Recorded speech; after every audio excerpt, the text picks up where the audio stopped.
Every day, something dramatic happens in the Caribbean that affects our lives. We'll give you the details. We'll give you the facts on Caribbean Perspective with Eddie Frederick.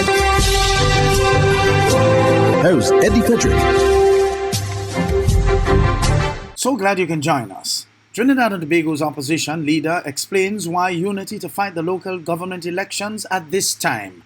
This story takes the lead in today's edition of Caribbean Perspective for Friday, 23rd June 2023.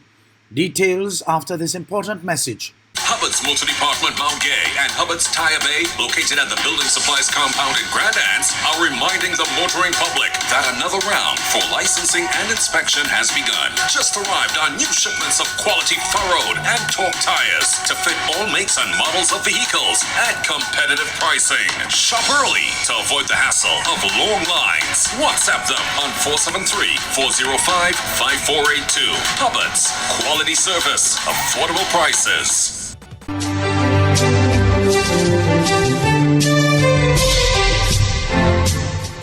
Welcome back. Leader of the United National Congress, Kamla Persad-Bissessar, is revealing why she decided to make the call now for smaller bona fide political parties to join forces with the UNC and why she didn't do it previously. Persad-Bissessar was speaking at the UNC's Monday night forum. TV6's Alicia Boucher has more in this report. The United National Congress is in talks with other political parties. It could be the second time for a coalition type of arrangement. But why so close to the August 14th local government elections? Political leader Kamla Persad-Bissessar has provided an explanation to supporters.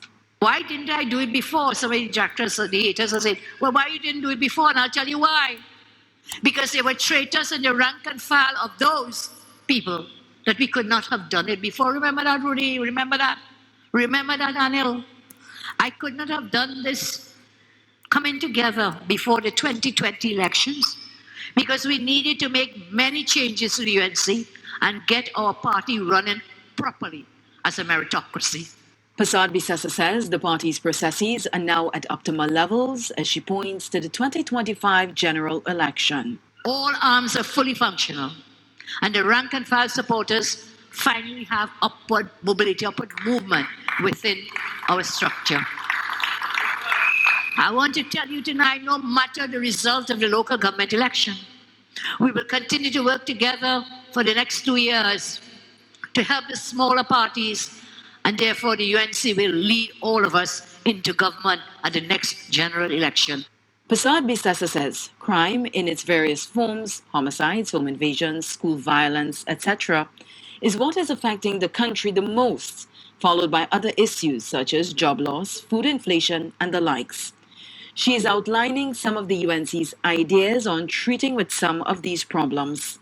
Secure communities. Part of our solutions. Secure communities. Everybody supports restarting community comfort patrols in your communities and surrounding areas.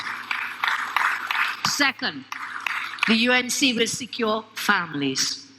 Everyone supports our proposal to increase legal gun ownership for you, law-abiding citizens of Trinidad and Tobago. But that, along with the UNC's plan to scrap property tax, would be at a central government level and not local government. Improving street lighting, using municipal police at the schools, and expanding the complement of municipal police by 1,000 officers are also on the cards.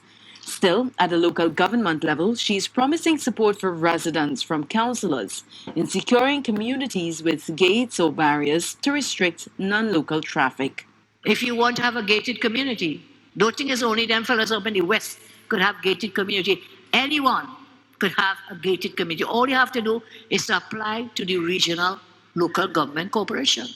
Alicia Boucher, TV6 News. The Prime Minister of Trinidad and Tobago, Dr. Keith Rowley, says THA Chief Secretary Farley Augustine not only implicated himself, but his entire executive when he broke his silence last Friday on the controversial audio recording of 2 THA officials conspiring to use state funds for propaganda. Dr. Rowley expressed the sentiments during a political meeting in Calder Hall on Monday. More from Elizabeth Williams of TV6 News. You, like Arnold Roberts, don't know your own voice. Yeah, it took 21 days to find out it's you. And when you come now, you tell Liz, I will speak. And when I speak, all those who I will implicate will cover for their behind, because I will exonerate all of them. And I'm saying this gentleman doesn't know what he's doing, because police talking to you and Zuraisha, you telling the police it's not me alone, you know, it have more of them. Commenting on the monies owed to contractor Warner Construction and Sanitation Limited and extortion claims made by Chief Secretary Farley Augustine, the Prime Minister sought to make it clear that Mr. Augustine wrote to Finance Minister Colin Imbert. The THA wrote requesting that money in July. Remember I told you the payments was going on in August? In July they wrote about their circumstances. You know what they said in that letter? You will not believe this. After what Farley said there. They told the Minister of Finance that they owe the Warners $88 million. That isn't a letter. But you come on the platform and say they're greedy and they're this and they're that. Meantime, with the turn of events, with the matter surrounding the Chief Administrator's post not being filled for a month now, the Prime Minister had this to say. Up to this point, I have spoken to him on the phone, we communicate on WhatsApp, and we sit down and talk. Telling you all from tonight, I'm having nothing to do with Farley unless there's a third party present. Dr. Rowley explained what further delayed the process for the appointment of a chief administrator. The deputy chairman of the Service Commission, his term ends. The commission cannot meet without the deputy chairman. A deputy chairman has to be appointed. That person has to be appointed by the president after a series of consultations with the prime minister and the opposition leader. All that has to go on, you know, because this second vacancy, right, clash with a vacancy on the commission. And that is why you have no administrator in Tobago. Elizabeth Williams, TV6 News.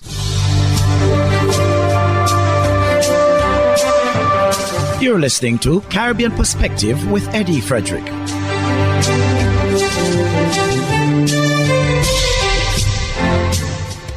The Ministry of Education and Youth is urging all sectors to play their part in protecting the nation's children in Jamaica. This follows the killing of 8-year-old Daniel Rowe over a week ago. Natalia Clark of CVM Live reports. It appears that the practice of children being protected by their community has drastically diminished, says the Director of Safety and Security in Schools at the Ministry of Education and Youth. A concerned Richard Troop, in referencing the recent tragedy, which saw Daniel Rowe being abducted from the Brayton Primary and Infant School in Portmore and subsequently murdered, is calling on Jamaicans to restore the culture of being their brother's keeper. The solution is not just a law enforcement issue. It is not just more boots on the ground or the mobility of the police force or law enforcement agency. It is speaking to the values we are inculcating our nation's children. It is speaking to holding ourselves and our communities and our families accountable and ensuring that we are looking out for each other, we are supporting each other. He insists if Jamaicans are really serious about advocating for the vulnerable in society and Rowe's death, then a more aggressive and intentional approach must be employed. This cannot be a 9-day wonder. There are too many 9-day wonders in our country. We have to take a stand. We have to say enough is enough. And we have to determine what is it that we need to do individually and collectively as different stakeholders in society for never again something like this to happen to another child. Principal of the Brayton Primary and Infant School, Carleen Robinson Allen, is also calling for society to collectively protect every child as she commits to improving security protocols at the school. We had system in place, but with this incident, we realized that we have to be more vigilant. We have to tighten up and have safety and security for our students. She informs the CVM Live that a meeting will be held with parents soon to discuss and suggest new security protocols. Natalia Clark, CVM Live. Attorney General and Minister of Legal Affairs in the Bahamas, Senator Ryan Pinder, addresses the passport application backlog. More in this ZNS News report. A backlog in applications at the passport office is said to be centered around citizenship-related issues, as revealed by Attorney General and Minister of Legal Affairs, Senator the Honorable Ryan Pinder, who this morning told reporters that some applicants still fail to provide the appropriate paternal documents. We've drafted the new passport rules that deal with Article 6 of the Constitution. We've vetted those rules now with the Passport Office, the Minister of Immigration, and the Minister of Foreign Affairs, who has portfolio responsibility of the Passport Office. They provided their comments, and we revised those and circulated a revised draft to that group yesterday.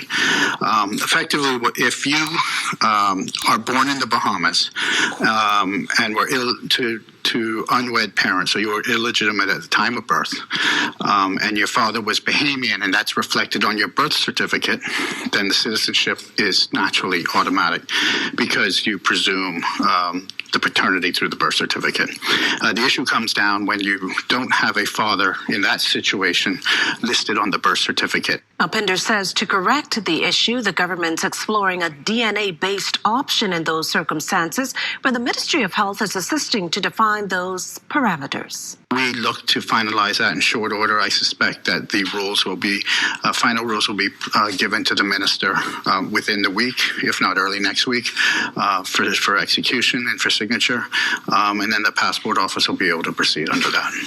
Jamaica's opposition welcomes Joint Select Committee and calls for the Ernst & Young report to be made public.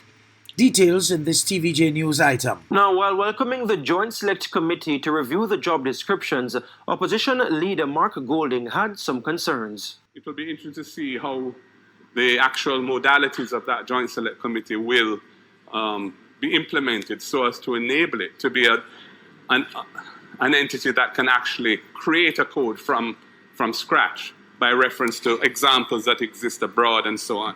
But that's not normally how Joint Select Committees work. I would have thought that a code of conduct, a draft, a proposal, a green paper would have been brought to Parliament, which could then be analysed and perhaps amended substantially, but would at least form the basis for discussions, rather than seeking to have this Joint Select Committee initiate something itself, which may be difficult. But we will withhold judgment on that. Now, the opposition leader is also taking the government to task over the seeming reluctance by the Finance Ministry to make public the Ernst & Young report, which informed the public sector wage review process. Finance Minister Dr. Nigel Clark has insisted that the report is not a secret. Document that's available was shared with the Confederation of Trade Unions and shared with other unions as well. And two, the request that was made was not usually, they don't get through, they escalate, and it escalates and comes up to the minister and they ask, hey, what is happening? This time they chose not to escalate, they just went and printed. And I saw it in the newspaper for the first time, like everybody else. I just wanted to add that to the... But Mr. Golding argues that critical stakeholders have not seen the document. Over the months, said they had not seen the ENY report. And the minister has chosen those words carefully, no doubt, when he speaks to the report that is available. And that what we're being told is that the report that has been requested is a draft and is not going to be released, and they're relying on some provision in the Access to Information Act to deny access to it to the public. And I think that's a bad thing. It's not transparent. And I urge the minister, who apparently didn't even know that decision was made, which is a surprise to say the least, countermands it and releases the report. The hurricane season is now upon us, so we as Caribbean people need to remember to think safety and be prepared. Avoid venturing outside during a storm or hurricane, especially if there are strong winds. Rooftops and other debris are often blown about and can cause great damage.